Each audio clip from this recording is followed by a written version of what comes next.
नमस्कार, तपाईहरुलाई स्वागत छ मेरो युट्युब च्यानलमा। आज म तपाईहरुमाझ मोर्गन हाउजल द्वारा लिखित धन सम्पत्तिको मनोविज्ञानको बारेमा लेखेको छु। हुनुहुन्छ भने नोट पनि टिपेर राख्नुहोस्। यसले तपाईहरुलाई पैसाको मनोविज्ञानको बारेमा अत्यन्तै लाभदायक ज्ञान दिनेछ। यो एउटा विश्वमै सबैभन्दा बढी बिकेको पुस्तक पनि हो र यस किताबमा 20वटा च्याप्टरहरू छन् र तपाईलाई 20वटै च्याप्टरको मैले जानकारी दिँदा अत्यन्तै लामो हुने। तपाईहरुलाई मैले सम्पत्तिको मनोविज्ञानको ती 3 च्याप्टरको बारेमा प्रत्येक हप्ता तपाईहरुलाई भिडियो उपलब्ध गराउने छु। आज चाहिँ म फर्स्ट च्याप्टरमा रहेको 3टा च्याप्टरको बारेमा तपाईहरुलाई डिस्क्राइब गर्न गइरहेको छु। कृपया ध्यान दिएर सुन्नुहोला। 1 नम्बरमा भनिएको छ, कोही पनि मूर्ख छैन। यस पुस्तकमा मानिसहरूको पैसासँगको सोच विचार, लगानी, विभिन्न कुराले फरक पर्ने कुरा गर्नुहुन्छ। जस्तै परिवार, बुबा आमाको आर्थिक हैसियत, पैसा सम्बन्धी धारणा, समाज र राज्यको आर्थिक स्थितिले गर्दा उसले पैसासँग गर्ने व्यवहार र लगानीको सोच अर्को फरक पृष्ठभूमिमा हुर्केको व्यक्तिको भन्दा अलग सोचाइ हुन्छ र दुई बीच पैसा सम्बन्धी कुराहरू फरक अनुभव आउँछन् भनिएको छ। जसरी आर्थिक मन्त्रीले मातामा भनिएको छ, पैसासँग गरिने व्यवहार जुन तपाईहरुको लागि मूर्खतापूर्ण लाग्न सक्छ तर त्यसैले कसैको लागि मान्यता राख्दछ भनिएको छ। र हामी सबै पैसासँग मूर्खतापूर्ण चकला गर्छौं। हामी सबै आफ्नो आदित्य अनुभवको आधारमा निर्णय लिन्छौं र कोही पनि मूर्ख छैन भनिएको छ। अब तपाईहरुलाई दोस्रो च्याप्टरमा लादैछु। दोस्रोमा छ भाग्य र जोखिम।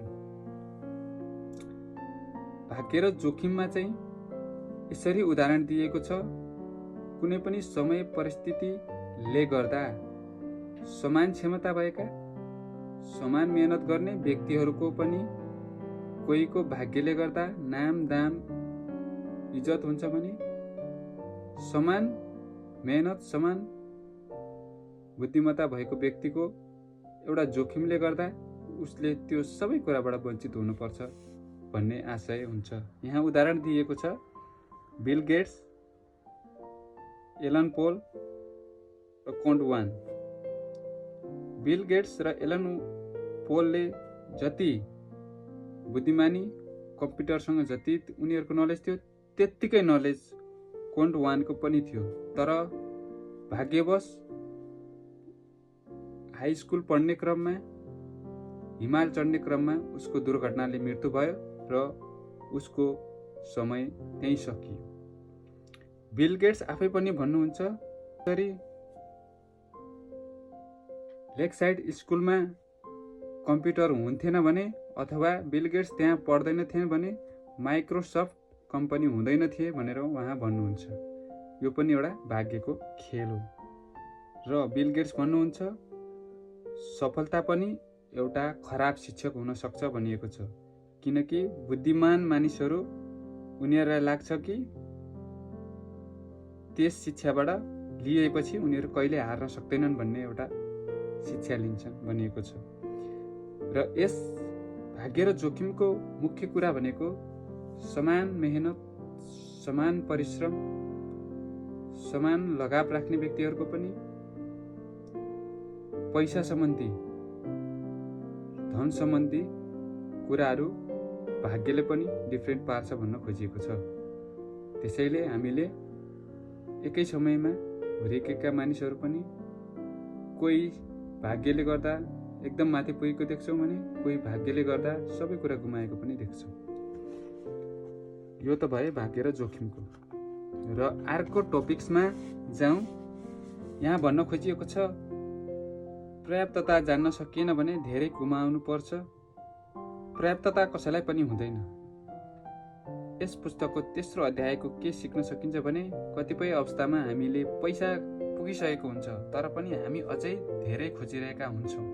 जुन हाम्रो लागि त्यति आवश्यकता छैन र हामी त्यो चाहना प्राप्त गर्न हामी हाम्रो सम्पूर्ण कुरा दाउमा लगाउँछौँ, जुन मूर्खतापूर्ण छ।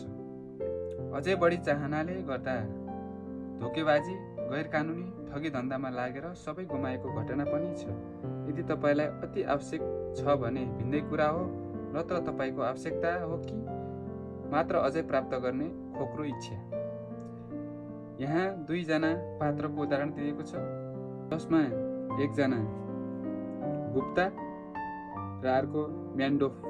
उनीहरू आफूलाई पर्याप्त पैसा भइसके पनि उनीहरूको अझै बढी प्राप्त गर्ने इच्छाले गर्दा उनीहरूको नाम दाम सबै गुमेको अवस्था छ। त्यसैले हामीले आफ्नो आवश्यकता अनुसार पैसामा रोकिनु पर्दछ। जसरी हामी खाना खाँदै गइसकेपछि हामी एक समय गएपछि खान सक्दैनौँ र हामीलाई पुग्यो भने अनुभव हुन्छ, पैसासँग पनि त्यसै गरी व्यवहार गर्दाखेरिमा हामीले धेरै कुरा गुमाउनबाट बच्न सक्छौँ भनिएको छ। र समाजको देखावटी कुराको पनि यहाँ चर्चा गरिएको छ। जब हामी समाजमा एक अर्कालाई पछार्ने खेलमा अगाडि बढ्छौँ, त्यसले गर्दाखेरिमा हाम्रो पर्याप्तता भइसके तापनि हामीले त्यसरी अरूलाई उछिन्ने चक्करमा लागेर हामीले हाम्रो अन्य कुराहरू, सुख, पारिवारिक सुख, आनन्द, प्रतिष्ठा, इज्जत यस्ता कुराहरू गुमाइरहेका हुन्छौँ। त्यसैले यस खेलबाट जित्नुको लागि तपाईँहरूले यस खेलमा भाग नलिनु नै यस रेसमा जित्नु हो भनेको छ। अरूलाई यतिन्जेलसम्म सुनेर साथ दिनुभएकोमा धेरै धेरै धन्यवाद। अब नेक्स्ट भिडियोमा म 4, 5, 6 टपिकमा रहेका कुराहरू लिएर आउनेछु। तपाईँहरूले सुनिसकेपछि तपाईँहरूलाई केही विषयमा कमी कमजोरी लागेको छ भने कृपया कमेन्ट गरिदिनु होला। मन परेको छ भने लाइक, सब्सक्राइब गरिदिनु होला। अझै तपाईँहरूमा म निखारेर यस्तै यस्तै भिडियोहरू लिएर आउनेछु। सब्सक्राइब र लाइक दिनु होला। यतिन्जेलसम्म सुनिदिनु भएकोमा धेरै धेरै धन्यवाद। आशा छ मैले दिनभरि लगाएर सिकेको कुरा तपाईँहरूले 9-10 मिनटमा प्राप्त गर्नुभएको छ। तपाईँहरू मभन्दा अझै छिटो अगाडि बढ्नको लागि हेल्प हुनेछ। धन्यवाद, नमस्कार।